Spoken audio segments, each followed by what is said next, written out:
ladies and gentlemen, we just did that.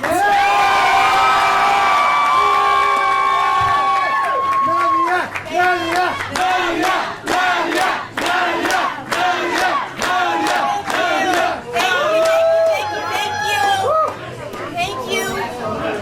All right, if I could have a moment of silence, just so that we can really deeply reflect on what's truly happening here.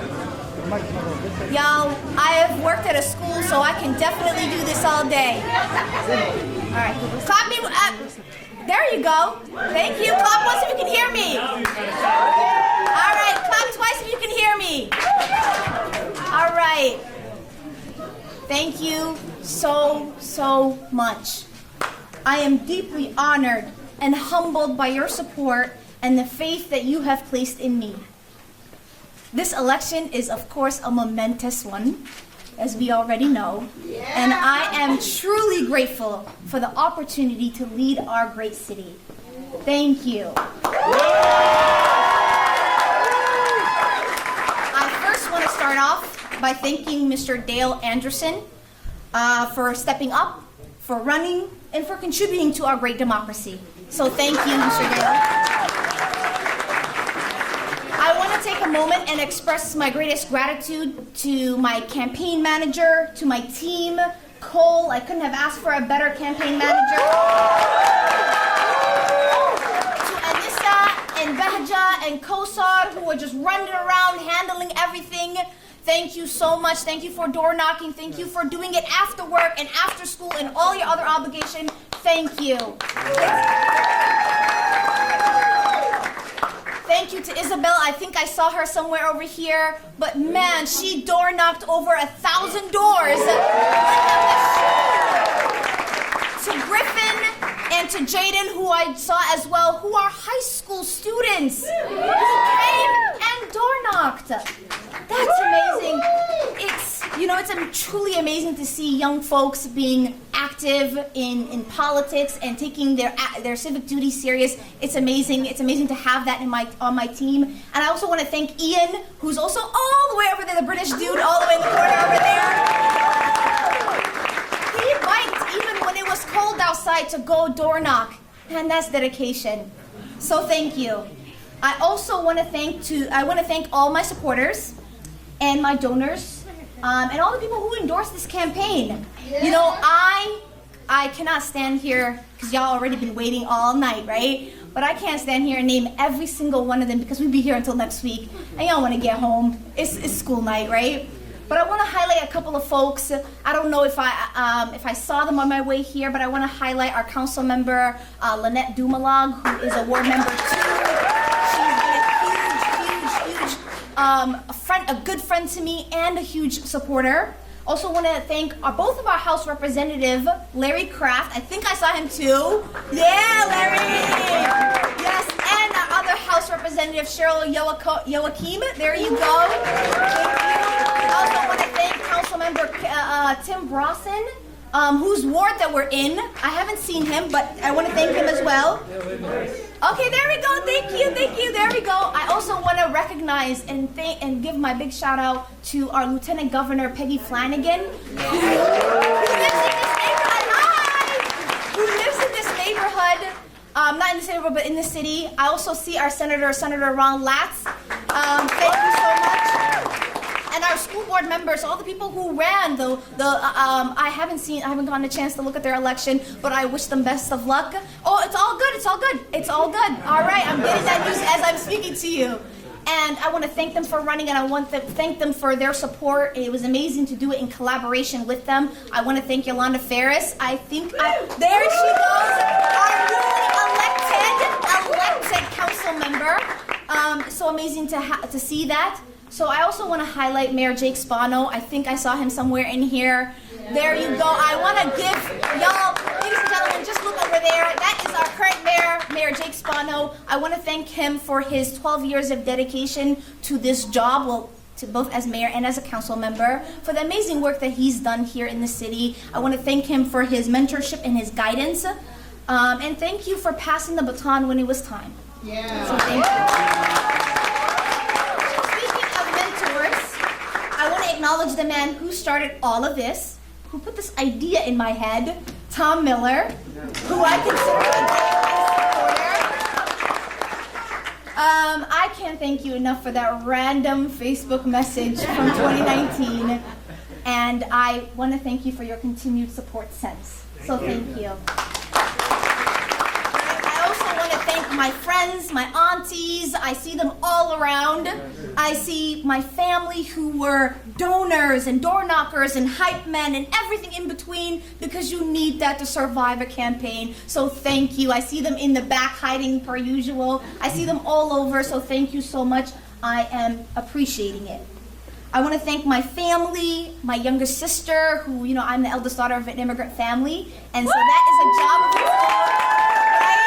As we know, that's a job of its own, and so when I have to step away from my family, my sister steps in, and I love that. Thank you.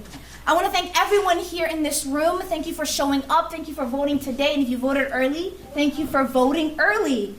As you can see from all my thank yous, this isn't a one-man show, or in this case, a one-woman show. You might be thinking I forgot to thank somebody really important. I did not forget to thank my mother. Okay, I did not.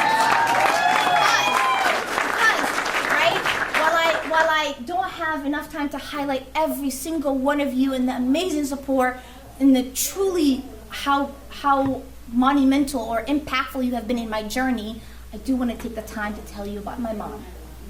So, right, many of you here know about my story, but not a lot of you guys know my mother's story.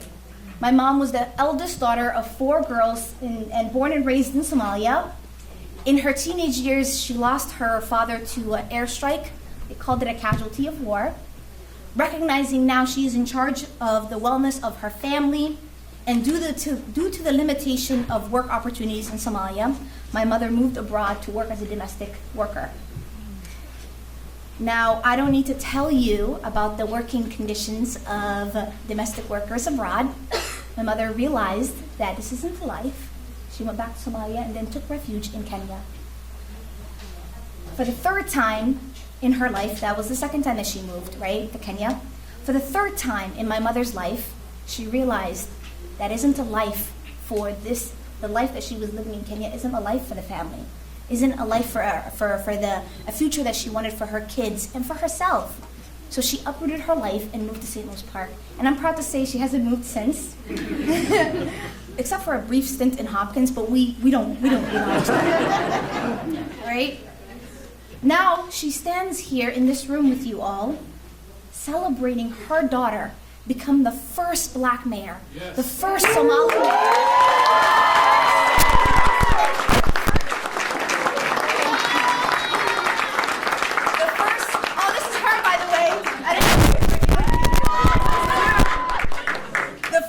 Muslim mayor and the youngest in St. Louis Park history. Yeah. Right? She gets to watch her daughter go and legislate at the same building she used to pay her public housing rent at. That's insane and that's amazing, right? And so often I used to be her voice growing up in St. Louis Park, and so I remember we would go to a doctor's visit. And she'd be like, Nadia, in Somali, right? She'd be like, Nadia, tell the doctor that you have a stomach ache, right? A stomach ache. And I would turn to the doctor and I would say, my mom said that I have a stomach ache. Check that, right? And so I get to be her voice here once again and tell her story. Yeah. And I tell this story for 2 reasons, right? Not to gather some sympathies or pity, because honestly, you can keep that and, take it to the next person. But I want to highlight the story for 2 main reasons. From the first day I announced back in 2019 for my council seat, I was asked, where did I find this courage to run for office at such a young age? And to that, I now get to answer and say, is because I have watched a courageous woman handle her business every day and every single time. Yeah. So that courage, yes. So trust me, that courage comes easy to me now, right? And the second reason is because my mother's story is one part of the St. Louis Park story. It is the one part of the St. Louis Park story that I get to highlight every time I go into the council chambers, right? But imagine what we can do when we center those stories and those voices, right? As mayor, I want to ensure that people see themselves reflected in our policies. When we implement programs such as our first generation home buyers program, people in St. Louis Park, our neighbors in St. Louis Park with different stories, see themselves reflected in that policy. When we advocate, and I'm gonna get dark here, y'all, all right? When we advocate for bomb sniffing canine units for our places of worship, right? Our residents, our neighbors with different stories get to see themselves in that policy. Now, I look forward to continuing to center our neighbors and their voices with the collaboration of our esteemed council, who are all over here. I look forward to working and continuing this with our professional, experienced staff. I don't know if our city manager is here, but with the leadership of our city manager, Kim Keller. Now remember, folks, this is a milestone. This is not the destination. That's right. Yep. There is more to do and more to come. Thank you for putting your trust in me today and every day. It has been honor of a lifetime to serve you as your council member, and I can't wait to be your mayor. As you can tell, my dad was hearing me practice earlier, but he didn't have to steal my thunder. I also want to recognize some of the elected officials that are in the room that I didn't get to acknowledge. I know that Senator Omar Fateh was here. He's right here. I also want to acknowledge that Senator Zainab Mohammed is also here. Our House Representative Hodan is also here. Hamoud Noor is also here, our other House Representative. I'm checking to see who else might be here. I didn't get a chance. Attorney General Keith was here as well, so I want to thank every single one of you. Like I said, this isn't a one-woman show. I am going to do it proudly with the help and support of our elected officials in and outside of St. Louis Park, because we will get the job done for SLP. All right.